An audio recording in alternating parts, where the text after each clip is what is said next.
ఇప్పటి వరకు చేసిన సర్వేలన్నీ అంచనాలను అందుకున్నాయి. తాజాగా ఆంధ్రప్రదేశ్ ప్రోగ్రెస్ కార్డును మీ ముందుకు తీసుకొచ్చింది బిగ్ టీవీ. ఏపీలో ఏడాదిన్నర కూటమి పాలనలో ఎమ్మెల్యేల పనితీరు ఎలా ఉంది, సీఎం, డిప్యూటీ సీఎం, అలాగే ప్రతిపక్ష నేత వైఎస్ జగన్ గురించి జనం ఏమనుకుంటున్నారు, పోలవరం, అమరావతి నిర్మాణాలపై పబ్లిక్ రియాక్షన్ ఏంటి, సూపర్ 6 పై జనంలో ఉన్న అభిప్రాయం ఏంటి, ఇలాంటి కీలక విషయాలపై బిగ్ టీవీ అన్ని నియోజకవర్గాలను సర్వే చేసింది. ఆ సర్వేను డీటెయిల్డ్గా మీ ముందుంచుతోంది ఒక సిరీస్ వైస్. ఉండి నియోజకవర్గం గురించి చూద్దాం. పశ్చిమ గోదావరి జిల్లాలో ఉండి చాలా కీలకమైన నియోజకవర్గం. ఇక్కడ గత అసెంబ్లీ ఎన్నికల్లో టీడీపీ నుంచి రఘురామకృష్ణరాజు పోటీ చేశారు. వైసీపీ నుంచి లక్ష్మీ నరసింహరాజు బరిలో ఉన్నారు. ఆ ఎన్నికల్లో RRR 56,777 ఓట్ల మెజార్టీతో తన సమీప ప్రత్యర్థిపై విజయాన్ని సాధించారు. మరి కూటమి ప్రభుత్వం ఏడాది పాలన తరువాత ఈ ఉండి నియోజకవర్గ ప్రజలు ఏమనుకుంటున్నారు? ఎమ్మెల్యే పనితీరుపై సంతృప్తితో ఉన్నారా? సీఎం పనితీరుకు ఎటువంటి రేటింగ్ ఇచ్చారు? నారా లోకేష్, పవన్ కళ్యాణ్, జగన్ గురించి ఈ సెగ్మెంట్ ప్రజలు ఏమనుకుంటున్నారు? ఓవరాల్గా కూటమి ప్రభుత్వంపై జనంలో ఉన్న అభిప్రాయం ఏంటి? బిగ్ టీవీ ఎక్స్క్లూజివ్ సర్వే రిపోర్ట్లు చూద్దాం. ఎన్నికల సమయంలో ఉండి నియోజకవర్గ ప్రజలకు రఘురామకృష్ణరాజు ఇచ్చిన హామీలేంటో ముందుగా చూద్దాం. ఉండిలో మల్టీప్లెక్స్ నిర్మిస్తాను అంటూ ఆయన హామీ ఇచ్చారు. అలాగే కోపల్లిలో వంతెన నిర్మాణం కోసం ఉండి నియోజకవర్గ ప్రజలకు హామీనిచ్చారు. ఉండి భీమవరం వంతెన నిర్మాణం కోసం కూడా ఉండి ప్రజలకు రఘురామకృష్ణరాజు హామీ ఇచ్చారు. అలాగే రోడ్లకు రిపేర్లు, అవసరమైన చోట్ల కొత్త రోడ్లు నిర్మిస్తాను అంటూ ఎన్నికల సమయంలో ఉండి నియోజకవర్గ ప్రజలకు RRR హామీలు ఇచ్చారు. ఉండిలో అన్నా క్యాంటీన్ ఏర్పాటు చేస్తానంటూ హామీ ఇచ్చారు. గ్రామీణ ప్రజలకు తాగునీటి సరఫరాను నిరంతరాయం అందేలా చర్యలు తీసుకుంటాము అంటూ రఘురామకృష్ణరాజు ఎన్నికల సమయంలో ఉండి ప్రజలకు హామీలు ఇచ్చారు. ఉండి నియోజకవర్గంలో ఇప్పటికీ ఉన్న సమస్యలు ఏంటో నేను మీకు చూపిస్తాను. ఉండిలో ఇంటర్నల్ రోడ్లు అధ్వానంగా ఉన్నాయి. కొత్త రోడ్ల నిర్మాణంపై యాక్షన్ ప్లాన్ ఏదీ కనిపించడం లేదు. అలాగే నియోజకవర్గంలో డ్రైనేజ్ సమస్యలు కూడా చాలా ఎక్కువగా కనిపిస్తున్నాయి. డ్రైనేజీల్లో ఉన్న బురదను తొలగించకపోవడంతో డ్రైనేజీలు పొంగి రోడ్ల మీదకి వచ్చేస్తుంది నీళ్లు. రోడ్లపై మురుగునీరు ప్రవాహంతో దోమలు విజృంభిస్తూ ఉన్నాయి. దీంతో ప్రజలు రోగాల బారిన పడుతున్నారు అని అక్కడ జనం అంటున్నారు. అలాగే ROB పనులు నత్తనడకన సాగుతూ ఉన్నాయి. 5 ఏళ్ల క్రితం మొదలైన రైల్వే ఓవర్ బ్రిడ్జ్ పనులు ఇప్పటికీ చాలా స్లోగా నడుస్తున్నాయి. రైల్వే గేట్ మూసినప్పుడల్లా ట్రాఫిక్ జామ్లు ఏర్పడుతూ ఉన్నాయి. ఉండి దగ్గర నేషనల్ హైవే 165లో 1.35 కిలోమీటర్ల మేర 2 లేన్ల ROB పనులు త్వరగా పూర్తి చేయాలి అని జనం కోరుకుంటూ ఉన్నారు. అలాగే కనెక్టింగ్ రోడ్ల నిర్మాణం పనులు కూడా చాలా స్లోగా నడుస్తూ ఉన్నాయి. గుడివాడ, భీమవరం రూట్లో రైళ్ల సంఖ్య పెరిగింది. ప్రతి 15 నిమిషాలకి ఒకసారి గేట్ను క్లోజ్ చేయాల్సి వస్తుంది. దీనివల్ల ట్రాఫిక్ జామ్లు ఏర్పడి జనం ఇబ్బందులు పడుతున్నారు. ROB నిర్మాణ సమయంలో హైవే దెబ్బతింది. దాన్ని బాగు చేయాలి అని జనం కోరుకుంటున్నారు. ఇక నియోజకవర్గంలో తాగునీటి సమస్య చాలా ఎక్కువగా ఉంది. తాగునీటి సమస్యను పూర్తి స్థాయిలో తీర్చాలి అని జనం అంటున్నారు. చాలా కుటుంబాలకు కుళాయిల కనెక్షన్ లేదు. గోదావరి నీటి సరఫరా కేవలం ప్రతిపాదనలకే పరిమితం అయ్యింది అని ఉండి నియోజకవర్గ ప్రజలు ఆవేదన వ్యక్తం చేస్తున్నారు. ఇక ఆక్వాకల్చర్ పెద్ద ఎత్తున విస్తరిస్తూ ఉండటంతో ఆ కెమికల్స్ కారణంగా, చెరువులో ఉపయోగించే కెమికల్స్ కారణంగా నీటి కాలుష్యం, గ్రౌండ్ వాటర్ కాలుష్యం చెందుతుంది. చెరువుల నీళ్లు కూడా కాలుష్యం అవుతున్నాయి.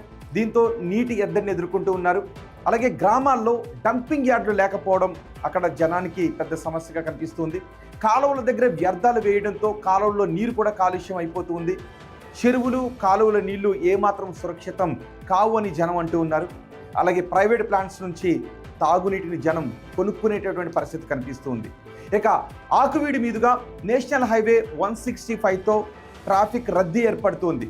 హైవేకి ఇరువైపులా దుకాణదారులు, తోపుడు బండ్లు పెద్ద సంఖ్యలో ఉండటంతో జనం ఇబ్బందులు పడుతున్నారు. ట్రాఫిక్ జామ్లు ఏర్పడి ఇక ఆక్వా లారీలు, మట్టి ట్రాక్టర్లు, ఇతర వాహనాలతో ఆ రోడ్డు నిత్యం రద్దీగా ఉంటుంది. మినీ బైపాస్ రోడ్డు అందుబాటులోకి రాకపోవడంతో ఈ సమస్య చాలా ఎక్కువగా ఉంది. మినీ బైపాస్ రోడ్డు త్వరగా అందుబాటులోకి తీసుకుని రావాలని జనం కోరుకుంటున్నారు. ఇక జానకమ్మ హాస్పిటల్, FCI వరకు హైవే చాలా ఇరుకుగా ఉంటుంది. దాన్ని విస్తరించాలి అని జనం కోరుకుంటున్నారు. ఉదయం సమయంలో అక్కడ రద్దీ టైంలో చాలా పెద్ద ఎత్తున ట్రాఫిక్ జామ్లు ఏర్పడుతున్నాయి. నేషనల్ హైవే అయినప్పటికీ కూడా హైవే విస్తరణతోనే ఆకివీడు ట్రాఫిక్ సమస్యకు చెక్ పడుతుంది అని జనం చెబుతున్నారు. ఆకివీడు ప్రభుత్వ ఆసుపత్రిలో 2 డయాలసిస్ యూనిట్లు అవసరం ఉంటుంది. ప్రతి గ్రామంలో ఒక మైక్రో వాటర్ ఫిల్టర్ ఏర్పాటు చేయాల్సిన అవసరం కూడా ఉంది అని జనం కోరుకుంటున్నారు. ఉండి నియోజకవర్గ ప్రజలు ఎమ్మెల్యే పనితీరు గురించి ఏమనుకుంటున్నారో చూద్దాం. ఆయనకు పాజిటివ్గా ఉన్న అంశాలేంటి, నెగిటివ్గా ఉన్న అంశాలేంటో వివరిస్తాను. ముందుగా పాజిటివ్గా ఉన్న అంశాలేంటో చూద్దాం. చెరువులు, సరస్సుల చుట్టూ ఆక్రమణలను తొలగించడంలో ఎమ్మెల్యే తీసుకున్న చొరవ ఆయనకు జనంలో మంచి పేరుని తీసుకొస్తుంది. అలాగే ఆకివీడు మండలంలో 4 లక్షల లీటర్ల ఓవర్ హెడ్ ట్యాంకుకు శంకుస్థాపన చేశారు ఎమ్మెల్యే రఘురామకృష్ణరాజు. ఇక ఆకివీడు ప్రభుత్వ ఆసుపత్రిలో కొత్త ఎక్స్రే యూనిట్ను కూడా అందుబాటులోకి తీసుకుని రావడంలో ఆయన చాలా చొరవ చూపించారు. అలాగే బ్లడ్ బ్యాంక్, ఆటో స్టార్ట్ జనరేటర్ను ప్రారంభించారు ఎమ్మెల్యే. ఇవి సానుకూలంగా ఉన్నాయి. వీటితో పాటు పాలకోడేరు మండలంలో బిస్సాకోడేరులో 10 ఎకరాల్లో ఎంఎస్ఎంఈ పార్క్ ఏర్పాటుకు తీసుకున్నటువంటి చొరవ ప్రజల్లో ఆయన పట్ల సానుకూలతను పెంచుతూ వస్తుంది. ఇక నెగిటివ్ అంశాలు ఏంటో నేను మీకు వివరిస్తాను. ఇవే నెగిటివ్ అంశాలు. రఘురామకృష్ణరాజు ఒక వర్గాన్ని కావాలనే టార్గెట్ చేస్తున్నారు అనే ప్రచారం జరుగుతూ ఉంది. పక్క నియోజకవర్గ రాజకీయాల్లో జోక్యం చేసుకుంటూ ఉన్నారు అనే మాటలు వినిపిస్తున్నాయి. అది మైనస్గా మారుతోంది. తరచూ రఘురామకృష్ణరాజు ట్రోలింగ్కు గురవుతూ ఉన్నారు. వైసీపీ నేతలకు పెద్దపీట వేస్తున్నారు అనే అపవాదు కూడా రఘురామకృష్ణరాజు పొందుతూ ఉన్నారు. ఇక జిల్లా కలెక్టరేట్ తరలింపు వ్యవహారంలో రఘురామకృష్ణరాజు విమర్శలు ఎదుర్కొన్నారు. పవన్పై కౌంటర్లతో జన సైనికుల్లో రఘురామకృష్ణరాజుపై కొంత అసహనం కనిపిస్తుంది. ఇవి నెగిటివ్గా ఉన్నటువంటి అంశాలు. ఇక ఎమ్మెల్యే పనితీరుకి నియోజకవర్గ ప్రజలు ఎన్ని మార్కులు వేశారో చూద్దాం. చాలా బాగుంది అని 22.5% మంది అంటూ ఉంటే, బాగుంది అని 37.5% మంది జనం చెప్తున్నారు. పర్వాలేదు అని 30% మంది జనం అంటున్నారు. ఇక బాగా లేదు అని 2.5% మంది జనం అంటూ ఉంటే, అస్సలు బాగా లేదు అని 7.5% మంది అంటూ ఉన్నారు. ఓవరాల్గా 10% జనంలో అసంతృప్తి కనిపిస్తుంది. మిగిలిన 90% మంది రఘురామకృష్ణరాజు పాలనపై సంతృప్తిగా ఉన్నారు. ఇక సీఎం చంద్రబాబు పనితీరు గురించి ఉండి నియోజకవర్గ ప్రజలు ఎన్ని మార్కులు ఇస్తున్నారో నేను మీకు వివరిస్తాను. చాలా బాగుంది అని 20% మంది అంటూ ఉన్నారు. బాగుంది అని 45% మంది జనం చెబుతున్నారు. పర్వాలేదు అని 22.5% మంది జనం చెబుతూ ఉంటే, బాగా లేదు అని 10% మంది అంటున్నారు. అస్సలు బాగా లేదు అని 2.5% మంది అంటూ ఉన్నారు. అంటే సుమారు 12.5% మంది మాత్రమే అసంతృప్తితో ఉన్నారు. మిగిలిన జనం చంద్రబాబు పరిపాలన గురించి సంతృప్తిగా ఉన్నారని అర్థమవుతుంది. ఓవరాల్గా ప్రభుత్వ పనితీరు గురించి ఉండి నియోజకవర్గ ప్రజలు ఎన్ని మార్క్స్ చేస్తున్నారో చూద్దాం. చాలా బాగుందని 7.5% మంది అంటూ ఉంటే, బాగుంది అని 27.5% మంది అంటూ ఉన్నారు. పర్వాలేదు అని 40% మంది అంటుంటే, బాగా లేదు అని 17.5% మంది అంటూ ఉన్నారు. అస్సలు బాగా లేదు అని కేవలం 7.5% మంది మాత్రమే అంటూ ఉన్నారు. అంటే ఓవరాల్గా 25% మంది ఉండి నియోజకవర్గ ప్రజలు ఓవరాల్ ప్రభుత్వ పనితీరుపై కొంత అసంతృప్తిగా ఉన్నారు. మిగిలిన 75% మంది ప్రజలు మాత్రం సంతృప్తిగా ఉన్నారని అర్థమవుతుంది. ఇక ప్రతిపక్ష నేత జగన్ పనితీరు గురించి ఉండి నియోజకవర్గ ప్రజలు ఏమనుకుంటున్నారంటే, చాలా బాగుందని 5% మంది అంటూ ఉన్నారు. బాగుంది అని 22.5% మంది అంటూ ఉంటే, పర్వాలేదు అని 17.5% మంది అంటున్నారు. బాగా లేదు అని 47.5% మంది అంటూ ఉంటే, అస్సలు బాగా లేదు అని 7.5% మంది ఉండి నియోజకవర్గ ప్రజలు అంటున్నారు. ఇక పవన్ కళ్యాణ్ పనితీరు గురించి ఉండి నియోజకవర్గ ప్రజలు ఏం చెప్పారంటే, చాలా బాగుందని 5% మంది చెప్పారు. బాగుంది అని 20% మంది అంటున్నారు. పర్వాలేదు అని 60% మంది జనం చెప్తున్నారు.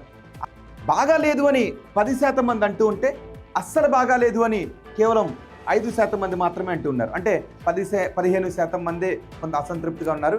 మిగిలిన 85% మంది సంతృప్తిగా ఉన్నారని అర్థమవుతుంది.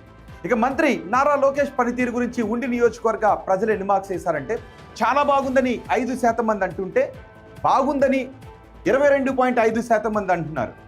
పర్వాలేదు అని 50% మంది అంటున్నారు.